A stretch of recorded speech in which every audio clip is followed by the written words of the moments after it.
To the town of our Frio rode a stranger one fine day.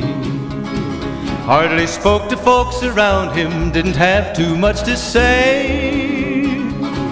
No one dared to ask his business, no one dared to make a slip.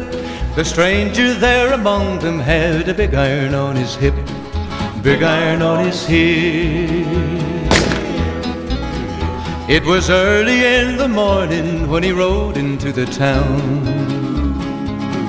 He came riding from the south side, slowly looking all around.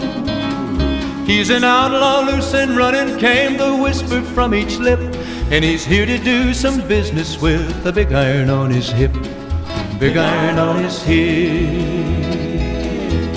Now the stranger started talking, made it plain to folks around. Was an Arizona ranger, wouldn't be too long in town.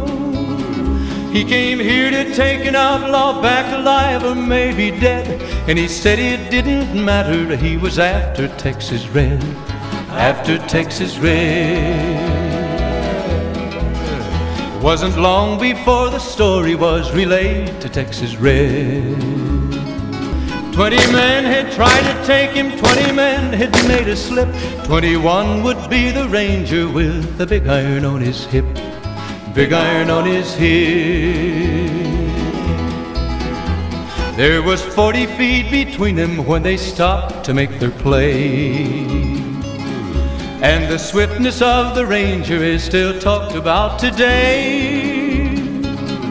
Texas Red had not cleared leather for a bullet fairly ripped, and the ranger's aim was deadly with the big iron on his hip, big iron on his hip. It was over in a moment and the folks had gathered round. There before them lay the body of the outlaw on the ground.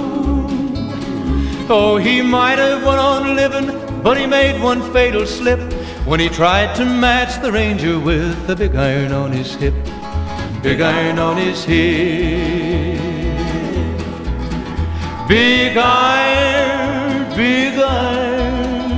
when he tried to match the ranger with the big iron on his hip, big iron on his hip.